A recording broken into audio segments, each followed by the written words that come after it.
You will believe what I heard that night. I'm not one to jump at shadows. Working ER night shifts for years will do that to you. Make you tough, steady. I'm Chloe Williams, by the way. I've been an emergency nurse in that big city hospital downtown for over a decade now. I've seen broken bones, heart attacks, worse. You learn to keep calm when everything's spinning, when lives hang by a thread. But that night changed everything. It was late autumn. The air was cold, sharp like a knife sliding through wool. The hospital was so quiet you could hear your breath. Normally, the ER buzzes every second, beeping machines, shouted orders, crying patients. But this shift felt like stepping inside a ghost story. The halls dim as if the lights themselves were too tired to shine. And all around me, there was this weird heaviness, like the walls were holding secrets, breathing silently alongside me. Then it started, the crying. At first, I thought I was imagining things. Faint wails, soft sobs, broken and small, twisting my gut. These seemed to come from somewhere deep, beyond the locked doors of the pediatric wing. That place has been shut tight for over 15 years. After the fire took it down, they boarded it up, kept it off limits. No one even talks about it, except in hushed whispers, warnings about danger. Structural collapse and worse, they say. But those cries weren't whispers. They grew louder, sharper, desperate, and they clawed at my ears like cold nails. It was chilling, ghostly yet painful, like a child's scream pulled from a nightmare and stuck in the real world. I froze, heart pounding so hard it almost burst through my chest. My hands trembled on the clipboard I barely held. I scanned the dark corridor, half expecting to see someone, anyone. Nothing but cold air and those shattering, impossible cries. I asked around. None of the night staff heard a thing. Some told me to stay away from that wing. Rules are rules, they said, voice tight and nervous, like they'd seen things they didn't want to talk about. But I couldn't let it go. I've always trusted the rules. I've never needed more than facts, but now I couldn't ignore the sound clawing at me. Back in the ER, my mind raced. Every night since, when the hospital's silence sinks deep, the cries come again. Not just sound, more like a raw, wounded ache creeping beneath my skin. It's like those children are trapped, begging in a voice only I can hear. I lie awake after shifts, sweat soaking my shirt, stomach rolled in knots. Would I be risking everything if I peek inside that sealed wing? Could I be crazy for hearing those voices? I don't know, but this has changed how I see things. The walls of that hospital aren't just brick and mortar. They're hiding something alive. Last night, I stood before those locked double doors, cold metal under my palms, the cries louder than ever, slicing through my last shred of calm. My breath caught. My heart slammed against my ribs. I had to choose, turn away and pretend nothing's wrong, or push past the fear and find out what's behind them. I'm telling you, all of this shook my reality to its core. Nothing feels certain anymore. And I swear, the next step I take in that dark corridor will change everything. Before all this started, my life was, well, normal. Sort of. I mean, working those night shifts, You clock in knowing you'll face pain, crisis, and chaos. But it's steady, predictable, in its own messed up way. The city hospital's ER was my world, my second home. I'm not just talking about the job. I'm talking about the people who made it bearable. 3 people, really, who matter so damn much I can barely think of what's happening without them in the picture. First, there's Mark. He's my partner on the floor, my rock. A good nurse, sharper than most. But he's also got this dry humor that cuts right through the tension. We've been working side by side for almost 7 years now. There's this unspoken thing between us, like a secret language. One look and we know. One terrible code blue and he's already 2 steps ahead, calm, steady. I remember the night we saved that guy who was declared dead in the ambulance. Mark took one look, refused to give up, and damn, that man lived. That was the night I really trusted him with my life. And then there's Dr. Lisa Harper, our ER attending. She's tough, but she's got a warmth that sneaks up on you. I first met Lisa when I was just starting out, terrified and fumbling. She pulled me aside once during a brutal trauma call, looked me in the eye, and said, "Don't let this job eat your soul, Chloe. You save what you can." I've never forgotten that. She's like the captain of this ship, steady hands on deck, no matter the storm. When I see her under those dim emergency lights, barking orders, I know everything's gonna hold together. And then there's my sister Nina. Far from all the hospital madness, Nina's my anchor to the outside world, making me laugh when the night weighs heavy. After every shift, I'd come home and she'd have a tea waiting, no questions asked. She's the one person who sees through the tough nurse act and calls me on my bullshit when I bottle things up. We have this ritual. We share the worst stories over chips and stupid reality shows. And she always teases me about how I keep fallen patients alive like some miracle worker. It's ridiculous, but tonight I felt like I needed her more than ever. What twisted this ordinary rhythm? The fire. For years, no one talked about it much. The pediatric wing was old, a bit of a dump. But after the blaze 15 years ago, it got sealed, closed for good. All the kids moved, all the records gone. Official line, dangerous structure, unstable floors, no entry. But some of us whisper about it. The strange noises, lights flickering in empty rooms, shadows that don't belong. I laughed it off before. Not anymore. There was that subtle shift, weeks before the cries started. Mark, he stopped joking around during the late shifts. Once I caught him staring down that hallway. Eyes hard, lips tight. No smile, no banter. When I asked if he was okay, he brushed it off. "Just tired," he said. But I've worked with him too long to believe that. Lisa got quiet too. That calm edge seemed sharper, almost like she was holding something back. One night, after a crazy crush of cases, she turned to me and whispered, "Don't go near that wing, Chloe. Promise me." Her voice cracked. I barely heard it, but it stuck. I asked what she meant, but she just looked away, focused on her next patient, like a weight she couldn't share.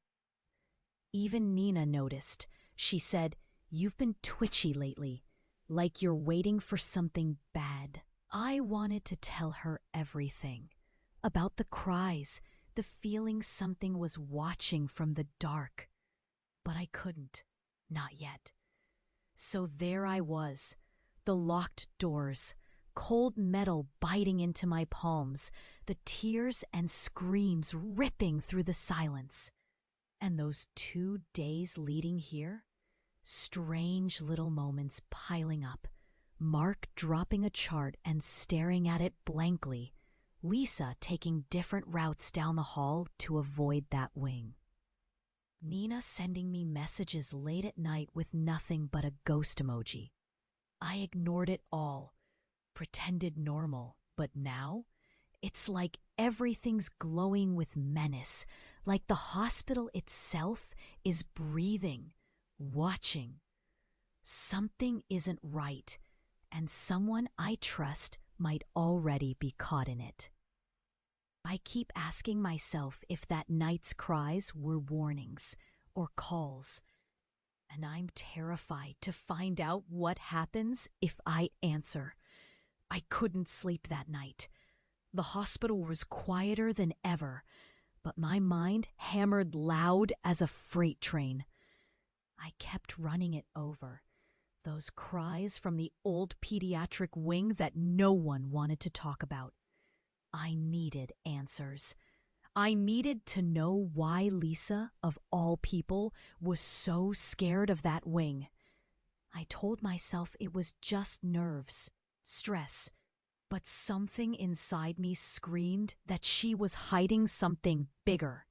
So after my shift, I waited. The halls empty, lights flickering like they were about to give up. I slipped into the staff office, where Lisa usually left her things. My heart thudded so fast it flattened against my ribs. Hands shaking, I rifled through her desk drawers, each creak loud in the silent room. Then in the bottom drawer, I found it, a plain manila folder with her name on it. My fingers trembled as I lifted the flap. Inside, files. Medical records, yes, but not hospital cases. Photos, too. Photos of patients, or not. Kids from the pediatric wing, but there was something off. The dates didn't add up. Some were from years after the fire, kids who should have been moved. Records supposedly destroyed, but here they were, clear as day.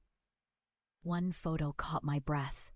It was Lisa, sitting in what looked like an old hospital ward.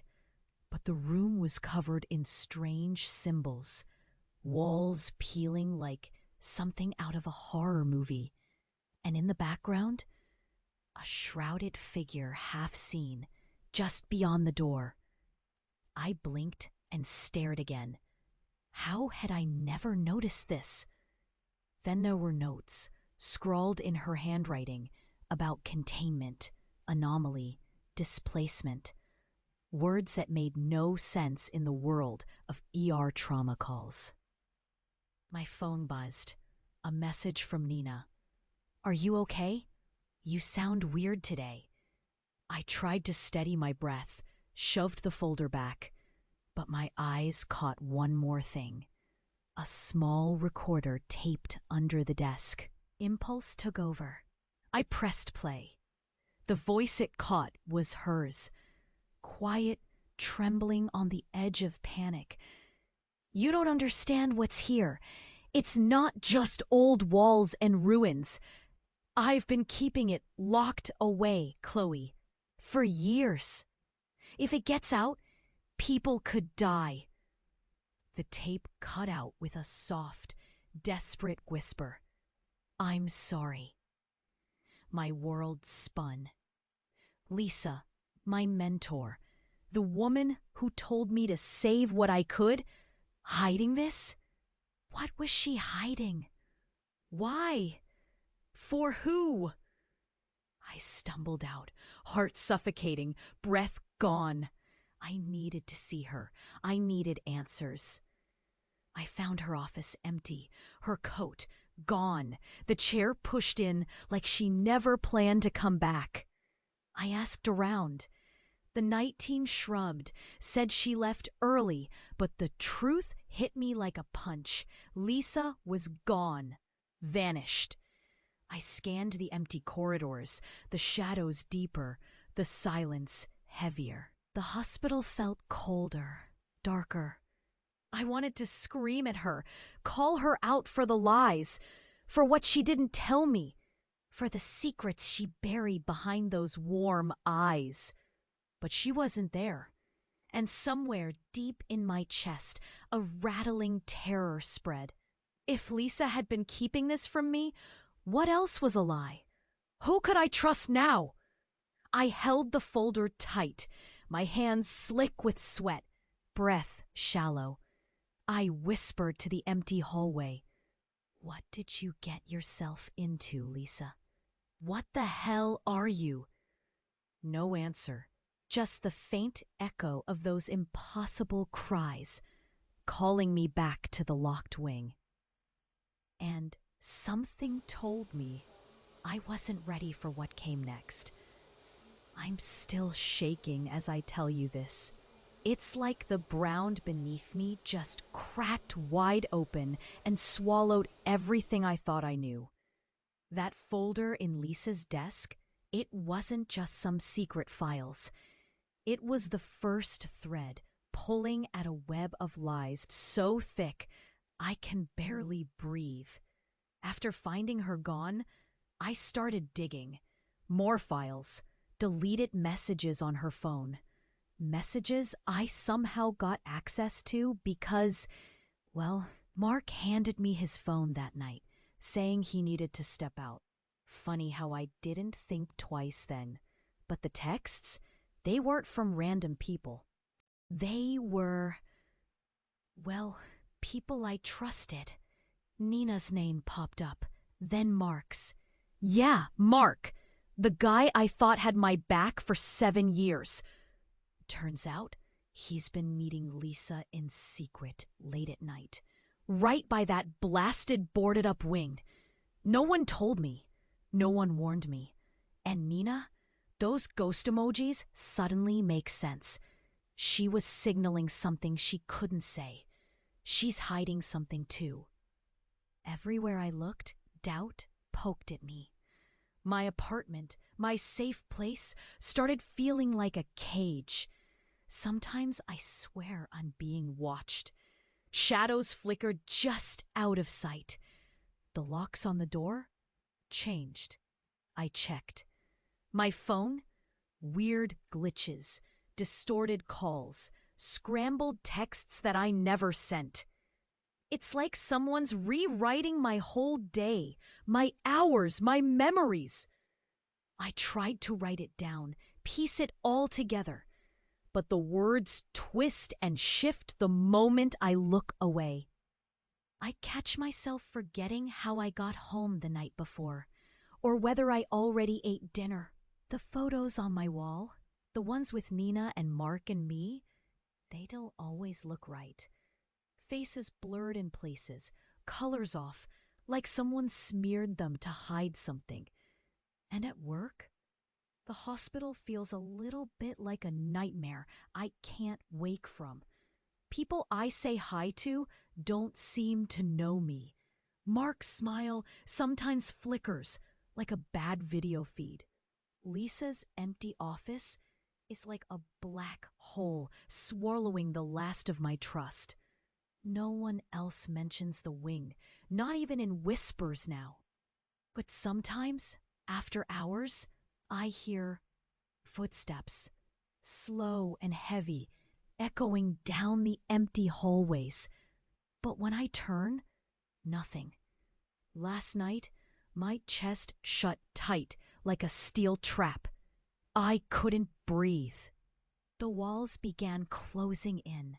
My hands trembled so badly I dropped my phone. I sank to the floor, clammy and gasping, tears stinging my eyes.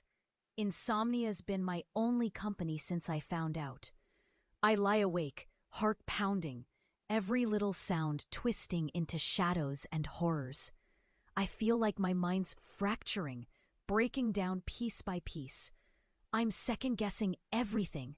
Who I talked to yesterday, what I ate, even what I dreamed. Did I ever really see Lisa smile? Did Mark actually laugh at my jokes? Did Nina really call me last night? Or was that my imagination? Every memory feels like a lie told by someone else. And the worst part? The fear. I'm scared to sleep, scared to wake, scared to step outside my apartment or walk the hospital halls alone. I've started carrying a pocket knife now. Not exactly hospital policy, but what choice do I have? I'm not sure who's really looking out for me anymore. Last night, when the cries came again, louder and more piercing than ever, I thought I was losing my mind. But in the dark, I swear I saw something. Something tall and thin, standing beyond those locked double doors. It didn't move like a person, more like a shadow stretched thin, bleeding into the walls. I want to run the other way. I want to pretend none of this is real. But deep down, I know I can't. Because this isn't just some haunted old hospital wing. This is a trap. And I think someone wants me inside it. I just don't know if I'll come out alive. I pushed open those damn doors. The metal screamed against my palms, cold and rough. Behind them, nothing should have been there. Just dark halls sealed tight for 15 years. But as I stepped inside, the air shifted. It wasn't just cold. It was wrong. Like the world bent just a little. The lights blinked violently, flickering like dying candles. Shadows stretched and warped, twisting walls I thought I knew. My breath caught. The crying was back, louder, closer, right at the edge of my hearing, like whispers crawling beneath my skin.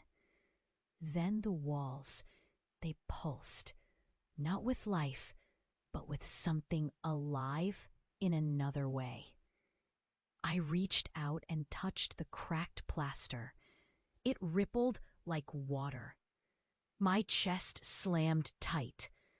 I wanted to scream, but no sound came out. Suddenly, the floor beneath me cracked, not like concrete breaking, but folding, bending like paper. My feet hung in empty air for a second before I dropped down into a thick, clammy fog that smelled like rust and old blood. And then I saw her. Lisa. She stood there, but she shouldn't have. I just found out she vanished, yet here she was, smiling faintly. That same warmth in her eyes turned icy sharp. "Chloe," she said. Her voice wasn't hers. It echoed, layered with dozens of other whispers. "You shouldn't have come." I stumbled back, my hands trembling so hard they nearly slammed into the wall. Except the wall went limp like jelly and sucked my fists in halfway. Lisa took a step closer, but the space between us stretched impossibly long, as if time itself was warping. I blinked, and suddenly we were outside the pediatric wing again, only time was off. The clocks on the walls spun wildly, backward, forward, then froze. Faces of children flickered in the fog, some crying, some staring blankly, others smiling with empty eyes. My heart thudded like a hammer. Then, without warning, Lisa stepped forward and shared, not with words, but inside my head, a flood of memories. Images crashed in. Children trapped in rooms that didn't obey physics. Walls folding in on themselves. Screams stretched across decades, tangled with something else. Her voice, desperate and cold, whispered in me. Containment broken. They want out. I staggered, gasping, not from lack of air, but from the weight of knowing something horrid had crawled into our world. Behind Lisa, shadowy forms stirred, tall, thin, and twisting like smoke-made flesh. Half ghosts or something deeper. One reached a hand toward me. No face, just a shadow where eyes should be. Suddenly, voices. Not mine, not Lisa's. The others on my team. Mark appeared near the hall entrance, eyes wide in terror, skin slick with cold sweat. Nina's face flashed in the fog, mouth open in a silent scream. Neither could move, trapped like me. "Chloe," Mark croaked, voice shaking. This isn't real. We're caught in something else." I saw it. Her. The figure behind Lisa. It's not human. Lisa turned around, and her eyes flickered. One human, one glowing faint violet. She whispered again. "The veil thins. Time fractures. You're part of this now." I wanted to run, but my legs felt welded to the floor. My hands pressed to my ribs to steady the panic clawing inside. The hospital corridors stretched and contracted as if breathing in fear. And then it hit me. This wasn't about lies or secrets anymore. Lisa wasn't just hiding the truth. She was part of the impossible. She moved between worlds. She held back the darkness crawling in from the fractures in time and space. And me? I was caught in the middle. My world shattered like broken glass. What I thought was safe, normal, it was a lie built over something terrifying. The hospital wasn't a building. It was a threshold. A trap where the past and present bleed, where the dead don't stay dead. As the shadows slipped closer, the crying merged into a roar, rattling the walls and bone. I've never been so sure of one thing in my life. Nothing I believed about reality was true anymore. I never wanted to believe it. I really didn't.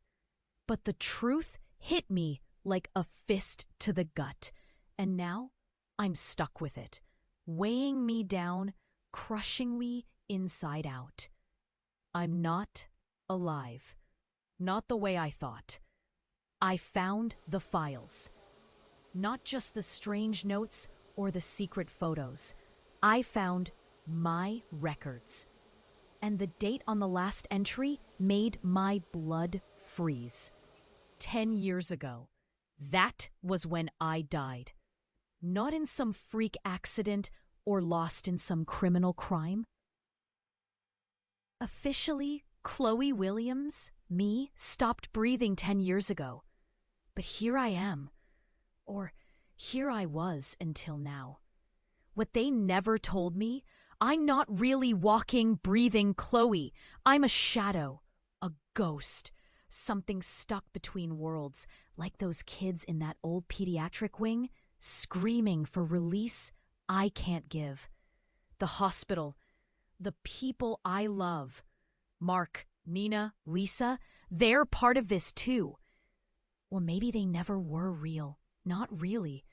Just constructs, placeholders in this loop I'm trapped in. Lisa, the one who vanished, who whispered about containment, she wasn't trying to protect me from some haunted wing. She was trying to keep me from slipping completely away, from falling through the cracks of whatever this is. I'm not a nurse. I'm a memory, a program running on a loop, kept alive by wires and pain and desperate hope. That's when the fate glitches in my phone, the shifting memories, the blurred faces. They're not madness. They're clues, errors in the script. Cracks showing through the facade. I pictured my life like it was real. The laughter with Nina, those quiet nights with tea waiting after a shift, Mark's jokes, Lisa's advice. But none of it holds. None of it is solid. My hands shake. Chest tightens so hard I think it might stop. Every breath's a battle. Who am I if not Chloe? What's left when everything I believed in is just pixels and lies? There was a reason for it all. Lisa, she finally told me before she disappeared. Not in words, but in that ancient whisper hidden in the tape recorder. She said she loved me, said she kept me here because there was no place else for me, that the outside was gone, the real life I had died too long ago. This place, this tangled, broken hospital, it's my coffin, my cage, and my sanctuary. She wasn't trying to hurt me. She was scared. Scared that if I left, I'd be lost forever. So she built these walls around me. Walls of lies, memories, even people. Because forgetting hurts less than nothing at all. I want to scream, cry, hate her. But underneath the fear, the pain, the confusion, there's this faint, broken kind of gratitude. She gave me something no one else could. Time. A chance to hold on, even if it's a lie. Now I stand here, on the edge of everything, the shadows creeping closer, of me. I have to choose. Stay, keep living this hollow echo, chasing false wounds and fading ghosts, safe in my prison but dying here every day. Or step through the crack. Let go of this shadow. Let whatever's waiting take me, even if it means vanishing for good. I clench my fists, my skin crawling with cold dread and sudden clarity. Somewhere deep down, past the panic, a voice whispers, maybe letting go is the only way to be free. And I don't know if I'm ready, but I know I can't stay. Not anymore. I'm standing there, breath ragged, chest tight like it's being squeezed in a vice. The fog wraps around me, cold sweat slick on my skin, hands shaking so bad I can barely grip the folder loose in my coat pocket. Lisa's voice still echoes in my head, icy and urgent. Containment is breaking, Chloe. Behind me, those endless hallways pulse like they're alive, ready to swallow everything whole. The cries, the kids' screams are louder now, dragging at the edges of my sanity. They beg, plead, but there's a weight pushing down, crushing every ounce of hope away. And then there's her, the shadow stretching just beyond my sight, waiting. The choice is shoved in my face, clear, brutal. I can step through the crack, walk into the fractured darkness she showed me. Send myself away, the ghost I am, free the others trapped here with me. Break the loop, shut the gate. But if I do that, if I save those kids, unbind them from this prison, the ones I love, Mark, Nina, maybe even Lisa, are left here, caught in the collapse, lost, or worse. I can't let that happen. Or I can take control, lock the darkness down tighter, use this nightmare, this impossible tether between worlds, as a cage, my cage, trap, keep the ones I love safe. But that means I'm the lock, the jailer, the lie. I swallow hard, the weight crushes me hard. Who am I to choose between my own escape and their survival? Between saving myself or saving the shadows who call out my name every restless night? Mark's face flashes, his steady jaw clenched tight, eyes dark with fear and something else. Chloe, don't. I hear him stopping, something breaking in his voice. Nina's too, her laugh gone brittle. Eyes wide when she catches me staring down that hall. And Lisa? God, Lisa, the woman who held me together, she's trapped in this maze. a ghost with secrets clawing through the walls. The shadow steps closer, its form thin and twisting, as cold as the knife slicing through my chest. It doesn't speak, but I feel it whispering, pulling, breaking down my walls. My hands drop the folder. It lands with a crack on the floor, pages spilling like bones. My breath hitches. The floor beneath me starts folding again, warping, as if the building itself is trying to suck me in. I want to scream. No, stop! But the choice is all I have. Save myself, turn my back on Mark, Nina, Lisa, the kids, or sacrifice who I was, lock myself away forever in this fractured, cursed place, trap everyone else in this dying loop. My heart pounds. I blink away tears, hot, sharp. This is no fair choice. I take a step toward the darkness. A voice, not mine, rises from deep inside. Let go. I close my eyes. My body trembles, breaking apart like glass. Then everything slips. The cries fade. The shadows reach out. And I disappear into the cold, endless night. The silence hit first, like the world had just swallowed a scream whole and forgot how to breathe. The shadows vanished, just like that, and the crying stopped, leaving only the dull hum of broken lights. I blinked, chest tight, hands slick with sweat, trying to make sense of the stillness.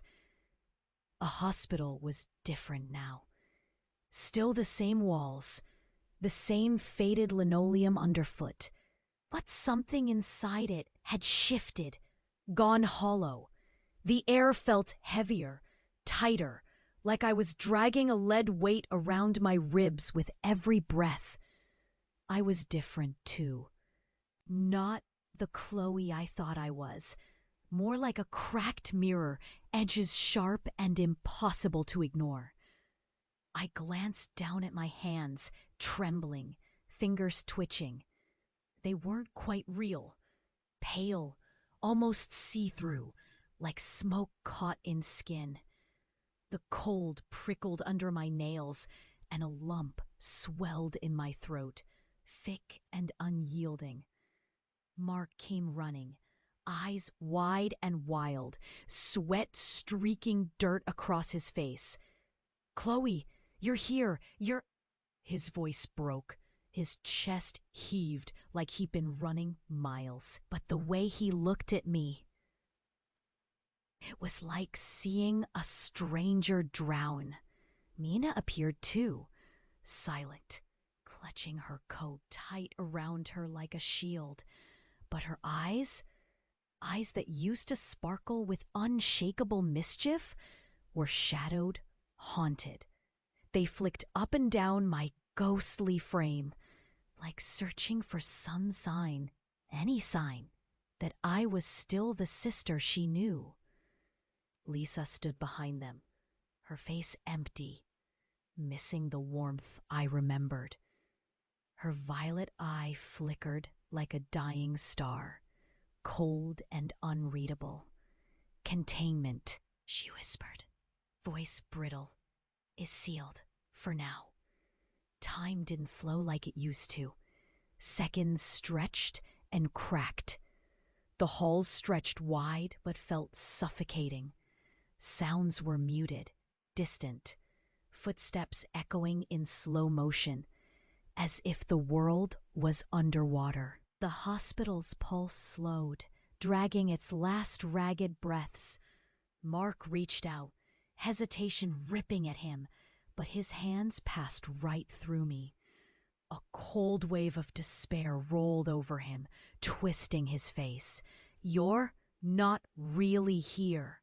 Not completely." His voice was a strangled gasp. That's when I saw it. All the people I thought I loved, standing on the edge of a broken glass world, faces distorted by this cruel new reality. We were caught between something, neither alive nor gone. And the safe places, the stories we held on to, were just smoke in my hands. The kids, those lost, screaming children, were free. The cry that had haunted me wasn't a curse anymore. It was fading, but at a cost so damn high it burned my insides. The loop shattered with me as its lock.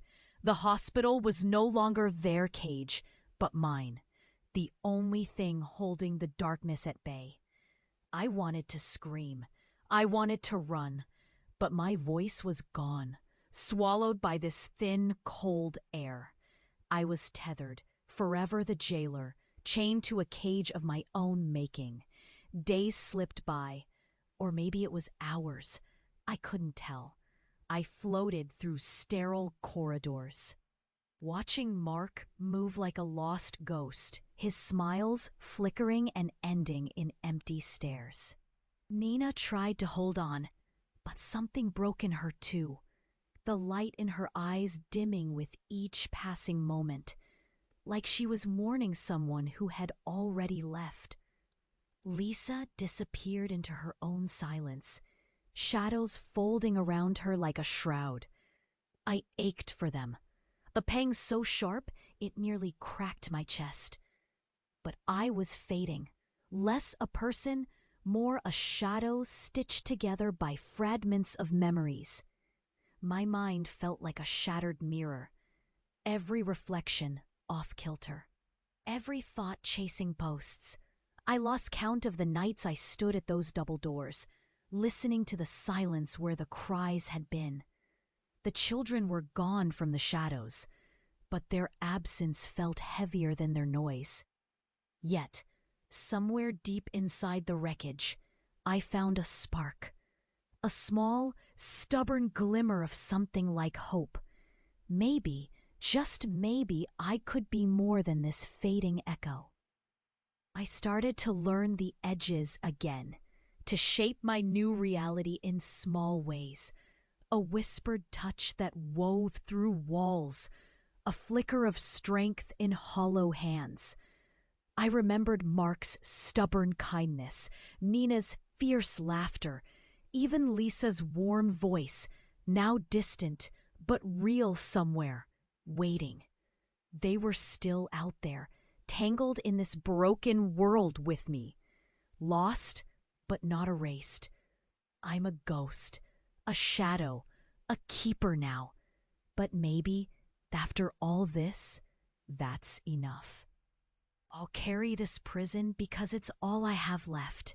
A fragile cage keeping the darkness at bay and the ones I love just beyond the edge. The world shifted back in slow motion around me, cold and uncertain, terrifying and beautiful in the same breath. And I'm learning to live with the cracks. Because sometimes surviving means becoming the shadow no one else can see.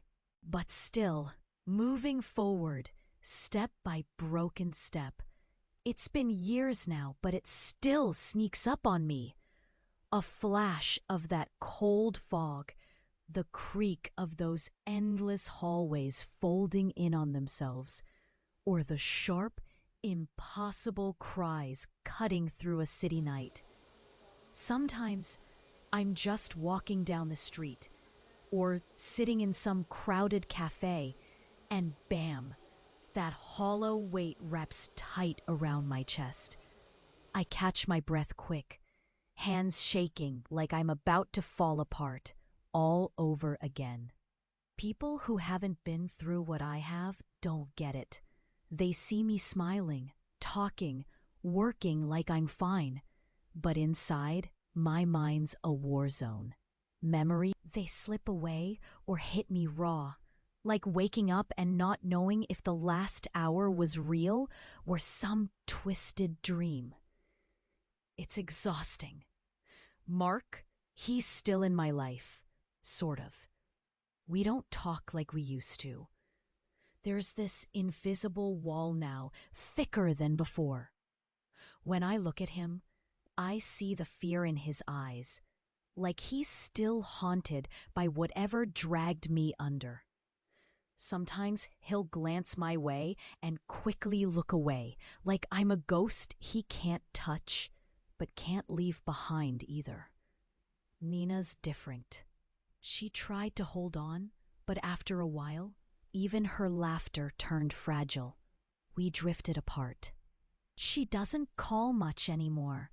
I know it's because she can't carry the weight of my story and her own at the same time.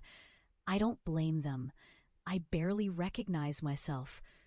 But then there are the others. Strange people I meet, those who nod when I mention shadows that don't belong, voices trapped between walls, or cracks where time bleeds. They get it. Like we share a secret language, a scar only visible to outsiders. We meet in quiet places, swapping bits of truth that sound crazy elsewhere. They're the only ones who see the flicker behind my eyes, the part of me still tangled in things no one else can touch. Dreams don't offer peace. They're battlegrounds of flickering images, a child's scream frozen in a doorframe, Lisa's voice cutting clean through space, Mark and Nina's faces warped in waves of static. I wake up gasping. Cold sweat drips down my back. The line between now and then is thinner than ever. One moment, the city hum feels normal. The next, I'm back, trapped in that folding hospital, choking on rust and blood. At work, I moved on to a different hospital, or tried to, but the walls never forget. Every beeping monitor, every crackle over the radio makes me freeze, like I'm waiting for some voice to come back. Sometimes I swear I catch a flicker, a shadow in the corner of my eye, or a soft cry buried in the hum of the machines. The others say I'm burned out, stressed, but they don't hear the sounds that claw at my skin, the weight pressing down inside like I swallowed a fist. Trust got rewritten. I keep my guard tight now, only letting in the barest sliver of light. I smile, joke, play my part, but I'm always watching, always listening for the breaks in reality. Who's really behind that smile? Who's standing just out of my sight? I've learned the hard way that the people who hang too close can get pulled under. So I hold everyone at arm's length, except the few who, but the shadows never fully leave. They ripple beneath the surface, pulling at the edges of my days. Every now and then, something slips. A locked door creaks open. A voice calls out where it shouldn't. A chill wind pushes through glass. The hospital's old secrets aren't done with me. Lisa's warning echoes in the silence. Containment is breaking. I don't know when or how, but the dark still hungers. And somehow, I know it's still waiting for me. So yeah, the scars are invisible. Because that's what surviving looks like. When the world you trusted is just a cage made of shadows and broken memories. And the truth? The story's far from over. I thought it was over. I really did. The hospital went quiet after that night. The locked pediatric wing sealed tight again. The shadows pulled back like they'd been burned. I told myself the darkness was contained, the loop broken. The children's cries finally stopped. But I was wrong. It started days ago. A sound, soft, almost too faint to catch at first, like a whisper brushing my ear when no one was there. Then my phone buzzed with that same ghost emoji Nina used to send, only this time it wasn't from her. Not really. The message read, "We never left." I froze. Then the lights flickered in my apartment. Hard, violent flares that felt like warnings. and a cold so sharp it grabbed my skin and shook me. I looked around. Empty rooms, silent walls. But I knew. The shadows were moving again. I dug through the folder, the photos, the scribbled notes from Lisa. Every time I thought I understood, something cracked open wider. The truth? It's worse than I ever imagined. The hospital was never just a trap. It's a gateway. Not for ghosts alone, not for memories, but for something else. And it doesn't just stay there. It leaks. Worms through cracks in walls, seeps into the everyday, hooks into the lives of people who think their world is safe. Mark, Nina, Lisa, they were caught in it, sure, but it's bigger than them, bigger than me. The darkness moves slow, patient, waiting for the right moment to slip in and pull you under. Here's when I learned too late. The real danger isn't locked doors or haunted halls. It's the way this thing hides in plain sight, in your quiet doubts, the spaces between words, the flicker in a stranger's glance. It grows when you ignore it, when you pretend everything's fine. And the worst, you don't even need to step through a cracked door to feel it. It can reach you anywhere. So listen carefully. If you ever hear soft cries no one else hears, if the hallways around you twist a little too long, if your memories start to blur and the people you love seem distant, watch yourself. Because maybe my story wasn't about the hospital. Maybe I was just the first to notice what's already coming for all of us. The thing waiting in the shadows doesn't want to be found, but it wants you to feel it crawling just beneath your skin. It's patient, it's smart, and it's hungry. You might think it's your mind, stress, or exhaustion, but don't be fooled. It's watching. You've already been touched, and the more you deny it, the tighter its grip becomes. So before you close this, check your hands. Look at the shadows cast by your own walls. Ask yourself, who's really standing behind you? Because if you don't see it waiting in silence behind every locked door you never dared open, then maybe it's already inside you. And then it's too late.